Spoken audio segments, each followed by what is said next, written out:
अगला चैप्टर है हमारा quadratic equation. Quadratic equation basic और बड़ा इंपॉर्टेंट चैप्टर है, इंटरेस्टिंग भी है क्योंकि इसमें हम पैराबोला के कुछ कॉन्सेप्ट्स यूज़ करेंगे। इसकी ग्राफिकल अप्रोच यानी क्वाड्रेटिक पॉलिनोमियल ग्राफिकली क्या रिप्रेजेंट करता है और उसे कैसे हैंडल करना है, कैसे लोकेशन ऑफ रूट्स के लिए उसे यूज़ करना है, वो सब कुछ इसमें सीखेंगे। बाकी बेसिक्स आप 10th में पढ़ चुके हो, जैसे फैक्टराइजेशन वगैरह, how to solve, to find roots, sum of roots, product of roots, ये सब कुछ आप 10th में भी पढ़ के आए हो। और क्वाड्रेटिक पॉलिनोमियल जिसे हम 10th में क्वाड्रेटिक एक्सप्रेशन बोलते थे, वो भी आप 10th में पढ़ के आए हो। वहाँ पर ये शेप ऑफ क्वाड्रेटिक एक्सप्रेशन भी गिवन था, ठीक है। तो वो सारी चीज़ें हम शुरू में रिवाइज करके और फिर हम आगे 11th वाला जो सेक्शन है वो देखेंगे।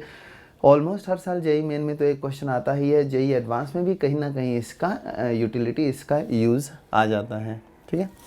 तो इस चैप्टर को हम शुरू कर रहे हैं पॉलिनोमियल से, क्योंकि जब तक हमें ये पता नहीं होगा कि व्हाट इज़ पॉलिनोमियल, तब तक हम नहीं बता सकते, तब तक हम क्वाड्रेटिक इक्वेशन को डिफाइन नहीं कर सकते।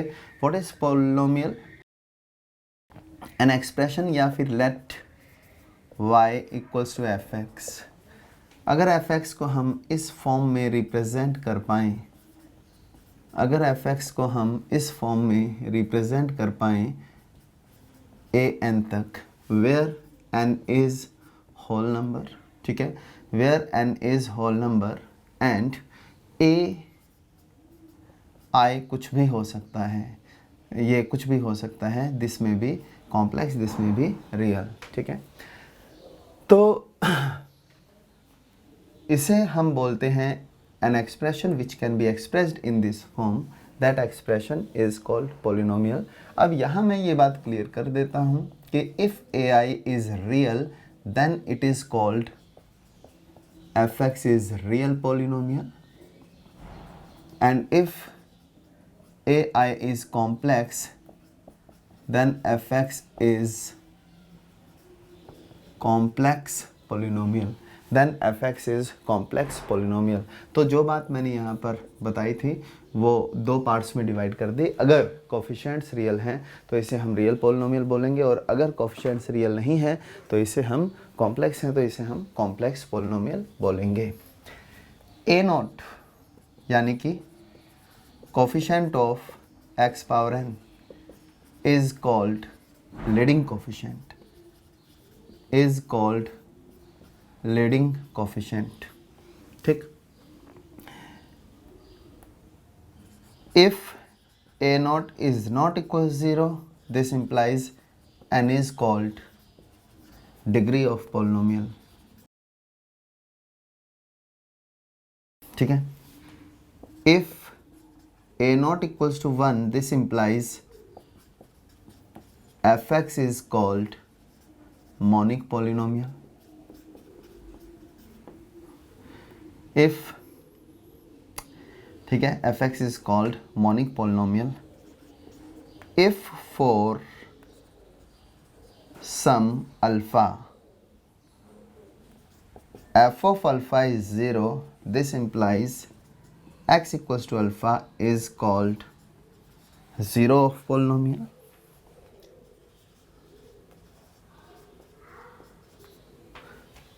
और x minus alpha is factor of polynomial. तो ये सारी चीज़ें आपको ध्यान रखनी है, ये सारी सिचुएशंस हैं। ए नॉट है, a naught not equals to 0, a naught अगर 1 है तो क्या अल्फ़ा, ठीक है। If for some alpha f alpha is 0 then x equals to alpha is called zero of polynomial. Alpha may be real, may be complex, alpha कुछ भी हो सकता है। तो दिस इज़ पोलिनोमियल, ठीक है, दिस इज़ पोलिनोमियल। यहीं पर मैं आपको फंडामेंटल थ्योरम ऑफ पोलिनोमियल भी बता देता हूँ। Fundamental theorem of algebra. What is fundamental theorem of algebra? If degree of polynomial y equals to fx is n, then it will have exactly and zeros. Exactly and zeros. This is fundamental theorem of algebra. और ध्यान रखना कई students को ये गलतफहमी होती है या फिर ये वो गलती करते हैं, जैसे मैंने ये लिखा this is a polynomial, this is a polynomial. मैं अगर पूछता हूँ how many zeros are there, तो स्टूडेंट्स बोलते हैं सर यहाँ तो एक ही ज़ीरो नज़र आ रहा है, लेकिन नहीं, यहाँ ज़ीरो तो एक है लेकिन वो रिपीटेड है। ठीक है, क्वाड्रेटिक है तो दो ही होने चाहिए ज़ीरोज़ तो, लेकिन जो ज़ीरोज़ हैं वो रिपीटेड हैं। तो आप ध्यान रखना जितनी डिग्री होगी ज़ीरोज़ तो उतने ही होंगे, इस बात का आपको ध्यान रखना है। वो अलग बात है कि रिपीटेड ज़ीरोज़ हो सकते हैं, ये रिपीटेड है या नॉन रिपीटेड है वो आपको ध्यान रखना है। ठीक है, तो ये बात, हाँ एक बात ज़रूर है, आगे एक और टर्म आएगी सॉल्यूशन, वो हमेशा डिस्टिंक्ट, उसमें हमेशा वो हमेशा डिस्टिंक्ट ही होते हैं, तो वहाँ पर हम इन्हें मर्ज कर सकते हैं। पर जब हम ज़ीरोज़ की बात करें तो जो डिग्री होगी पोलिनोमियल की उतने ही ज़ीरोज़ होंगे। जैसे अगर मैं बोलता हूँ f(x) equals to X square plus X plus 1, how many zeros are there, तो आंसर होगा 2। वो अलग बात है कि दोनों में से कोई भी रियल नहीं होगा, लेकिन नंबर ऑफ़ ज़ीरोज़ तो 2 ही होंगे। ठीक है, टाइप्स ऑफ पोलिनोमियल आप ध्यान रखें, टाइप्स ऑफ पोलिनोमियल दो तरह से हम देख सकते हैं, on the basis of degree and second on the basis of number of terms. Number of terms के बेस पर, on the basis of degree, degree के बेस पर क्लासिफिकेशन किया जा सकता है। On the basis of degree में पहला टाइप आता है constant polynomial. Constant polynomial, what is constant polynomial? y equals to fx is called constant if its degree is 0। For example fx equals to 3, इसकी degree 0 क्यों है? क्योंकि इसे 3x power 0 लिखा जा सकता है, तो ये कांस्टेंट पोलिनोमियल है। fx इक्वल्स टू √2, ये भी कांस्टेंट पोलिनोमियल है। और एक रिमार्क आप ध्यान रखेंगे, fx equals to 0 is a polynomial whose degree is not defined, जिसकी डिग्री डिफाइंड नहीं है। Number 2 linear polynomial. Linear polynomial जिसकी डिग्री 1 है। ये सारी चीज़ें हम कब 10th में पढ़ चुके हैं। क्वाड्रेटिक पोलिनोमियल वो पोलिनोमियल जिसकी डिग्री 2 है। क्यूबिक पोलिनोमियल वो पोलिनोमियल जिसकी डिग्री 3 है। एंड बाइक्वाड्रेटिक पोलिनोमियल वो पोलिनोमियल जिसकी डिग्री 4 है। तो ये सारी सिचुएशंस हमारे पास हैं। लीनियर पोलिनोमियल है, क्वाड्रेटिक पोलिनोमियल है, क्यूबिक पोलिनोमियल है, बाइक्वाड्रेटिक पोलिनोमियल है, कांस्टेंट पोलिनोमियल है। On the basis of terms में सबसे पहले monomial, having number of terms equals to 1। For example fx equals to x power 2013, this is monomial. fx equals to 2, this is also monomial. Degree matter नहीं करेगी। Second binomial, having number of terms equals to 2, x plus x power 2013, this is binomial. 2 plus x, this is binomial. ठीक है, अब एक question आपसे पूछता हूँ मैं, आप ध्यान से जवाब देना उसका। ये क्या है? X cube √2x cube, what is it? Binomial और मोनोमियल। अब इसमें अधिकतर बच्चों का आंसर आता है कि it is binomial, but it is monomial. एक टर्म का मतलब डिग्री सेम, ये दो टर्म्स नहीं, ये एक ही टर्म है। कौन सी वाली टर्म? ये एक्स क्यूब वाली टर्म है, क्योंकि इसे दो अगर हम कह दें तो एक्स क्यूब को भी मैं 1/2 x cube plus 1/2 x cube लिख सकता हूँ, तो ये 3 बना सकता हूँ, 4 बना सकता हूँ, कुछ भी बना सकता हूँ। तो एक ही पावर वाली जो टर्म्स होती हैं, चाहे वो 20 हों, उन्हें सिंगल टर्म ही माना जाता है। एंड ट्राइनोमियल का मतलब, trinomial number of terms equals to 3. For example,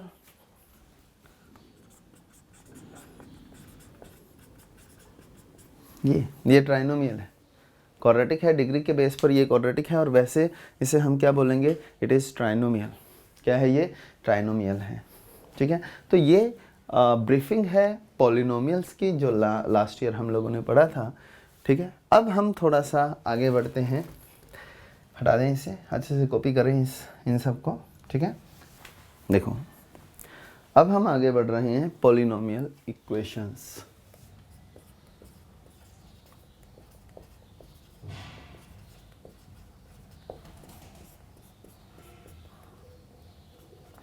What is polynomial equation? Let y equals to fx be a polynomial. ठीक है, then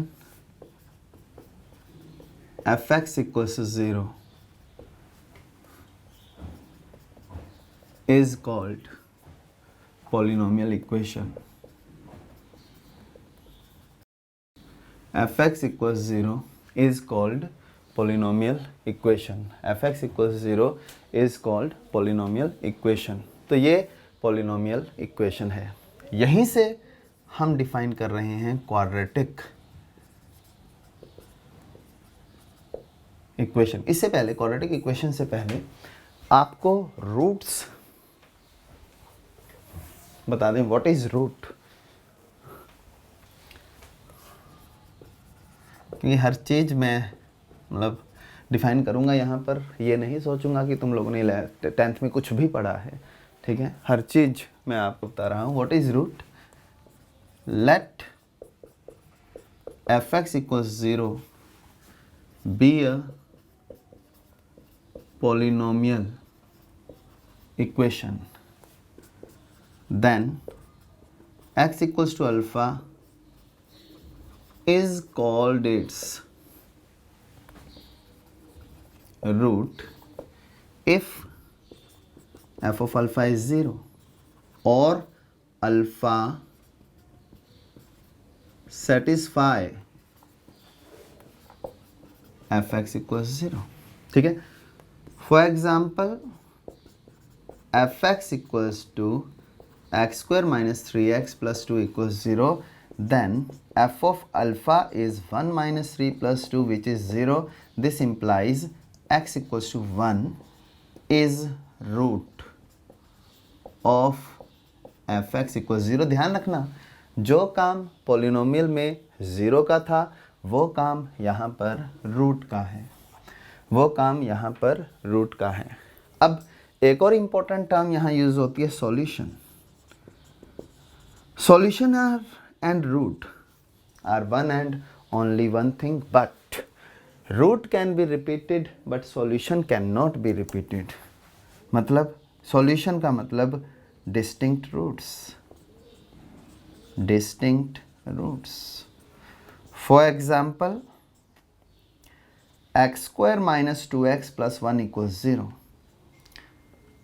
x equals to 1 comma 1 are roots, यानी कि how many roots are there? 2, but x equals to 1 is its solution. तो आप ध्यान रखना, x equals to 1, जब हम रूट्स जितने भी होंगे, basically roots and zeros are identical, बस रूट्स जो होंगे वो इक्वेशन में डिफाइन होंगे और जीरोज जो होंगे वो पॉलिनोमियल में डिफाइंड होंगे। जो fundamental theorem of algebra zeros के लिए है, वही same fundamental theorem of algebra roots के लिए भी है कि if degree of a polynomial equation is n, then number of roots are n, but number of solution will be either n or less than n. क्यों? क्योंकि solution का मतलब होता है डिस्टिंक्ट रूट्स, यानी कि दो रूट्स अगर रिपीट कर हो जाते हैं तो उन्हें हम बोलेंगे कि number of solution equals to, मतलब जैसे दो रूट्स अगर रिपीट हो गए तो नंबर ऑफ सॉल्यूशन हम बोलेंगे सिर्फ एक है x इक्वल्स टू 1 और रूट्स दो हैं 1, 1. तो ये सिंपल सा डिफरेंस होता है सॉल्यूशन एंड रूट में, ठीक है। तो पॉलिनोमियल इक्वेशन आ गया, रूट आ गया, सॉल्यूशन आ गया। अब यहां हम डिफाइन करते हैं quadratic equation.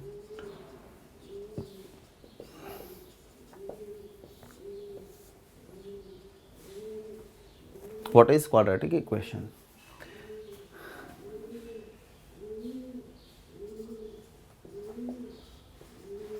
a polynomial y equals to fx is a polynomial equation fx equals 0 is called quadratic equation if its degree is 2. ठीक है, a polynomial equation fx equals 0 is called quadratic equation if its degree is 2. if its degree is 2, अगर इसकी degree 2 के बराबर है, यदि इसकी degree 2 के बराबर है तो हम पोलिनोमियल इक्वेशन को क्या बोलते हैं? हम पोलिनोमियल इक्वेशन को क्या बोलते हैं? Quadratic equation. क्या बोलते हैं? Quadratic equation. तो ये बात आपको ध्यान रखनी है, क्वाड्रेटिक इक्वेशन। अब its general form, quadratic equation को यूजुअली हम ऐसे रिप्रेजेंट करते हैं, this is quadratic equation, this is quadratic equation. हमारी सबसे पहली प्रॉब्लम है how to solve it, how to solve it. इसे सॉल्व करने के 3 मेथड्स हैं, perfect square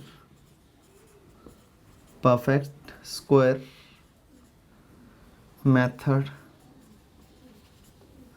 number 2 formula method,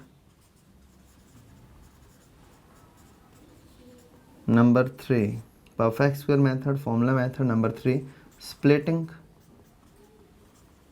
middle term. ये हम लोगों ने 10th में पढ़ा है, लेकिन हर मेथड के जो पप्पा जी हैं वो यही मेथड है, इसी से ये बनेगा, इसी से ये बनेगा, ठीक है। तो आप ये वाला सीखें कि परफेक्ट स्क्वायर हम कैसे बनाते हैं, क्योंकि splitting middle term last year तुम सीख चुके हो, उसमें मुझे बहुत कुछ आपको बताना नहीं है। लेकिन परफेक्ट स्क्वायर मेथड जो है वो मैं आपको सिखाना चाहूँगा, क्योंकि परफेक्ट स्क्वायर कहीं और जगह भी इसे यूज़ करना होगा, तो वहाँ भी अपने को परफेक्ट स्क्वायर बनाना आना चाहिए। देखो कैसे बनता है परफेक्ट स्क्वायर। हम इसे सॉल्व करना चाह रहे हैं, ax² bx + c = 0। a के बारे में पता है हमें, 0 नहीं है। अब परफेक्ट स्क्वायर का मतलब क्या हुआ कि आप a को सबसे पहले कॉमन ले लें, ठीक है। फिर x का जो कोफिशिएंट है उसका हाफ, x के कोफिशिएंट का हाफ क्या है? ये है। उसका स्क्वायर आप ऐड भी करें एंड सब्ट्रैक्ट भी करें, ठीक है, प्लस c/a। ये जो आपके पास है b/2a होल स्क्वायर, ठीक है, minus b² upon 4a² plus c/a equals to 0। इससे अब हम ए कहाँ गया? ए क्योंकि कॉमन था, फेंक दिया 0 के नीचे, 0 नहीं है इसलिए कोई दिक्कत भी नहीं है। x प्लस b/2a का होल स्क्वायर, ठीक है, माइनस या फिर इक्वल्स टू, या माइनस ही रहने दो, it is equals to b square minus 4ac upon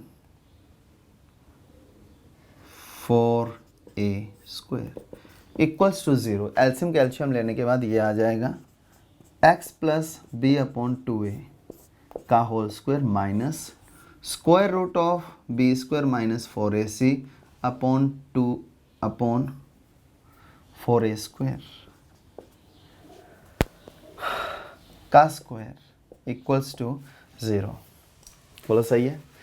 मतलब ये हुआ, ठीक है, मतलब ये हुआ कि जब हम इसे उधर लेकर जाएंगे, या तो यहाँ पर a square minus B square का फॉर्मूला लगा लो तो देखो फैक्टर्स भी बन जाएंगे, नहीं तो इसे उधर ले जाओ और x को कहो x plus B upon 2a, उधर ले गए दोनों और स्क्वायर रूट लगाया। तो एक बात का आपको ध्यान रखना होगा भाई, दोनों तरफ अगर हम स्क्वायर रूट लगाएंगे तो एक बात का आपको ध्यान रखना होगा कि यहाँ प्लस माइनस लगेगा।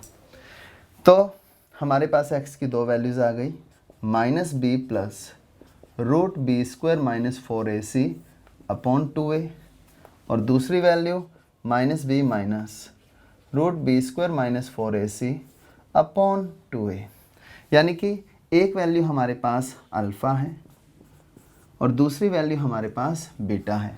We have two values, one is alpha and other is beta, and these two values are called roots. ठीक है, अब जिस फॉर्मूला मेथड की हम बात कर रहे हैं, जिस फॉर्मूला मेथड की, ये परफेक्ट स्क्वायर मेथड है, आप इससे फैक्टर्स भी बना सकते थे, फैक्टर्स भी बन सकते थे। जिस फॉर्मूला मेथड की हम बात कर रहे थे वो ये है कि आप याद रख लो minus B plus root B square minus 4ac upon 2a and minus B minus root B square minus 4ac upon 2a। This one of the root is called alpha, one of the root is called beta. ऐसे याद रख लो, तो इसे हम बोलते हैं formula method. और ये जो एक्सप्रेशन है जो रूट के अंदर है, इसे हम बोलते हैं डिस्क्रिमिनेंट। डिस्क्रिमिनेंट, और यही डिस्क्रिमिनेंट हमें बताएगा nature of roots.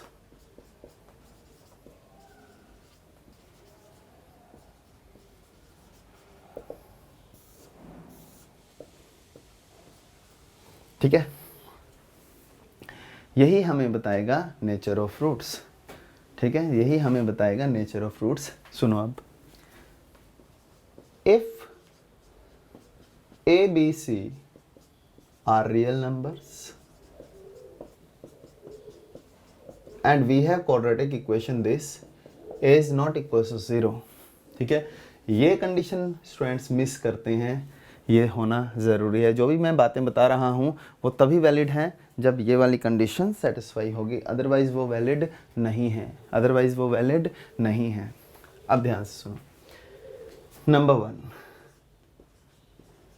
If D greater than 0, D यानी कि ये अगर 0 से बड़ा हुआ तो रूट के अंदर 0 से बड़ा नंबर, यानी कि जो वैल्यू आएगी वो रियल ही आएगी। This implies roots are real.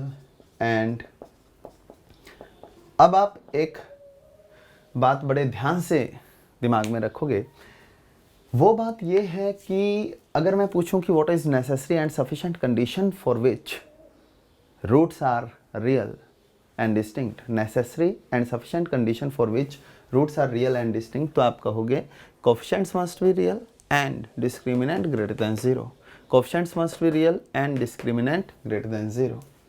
Second, if d equals to 0, roots are real and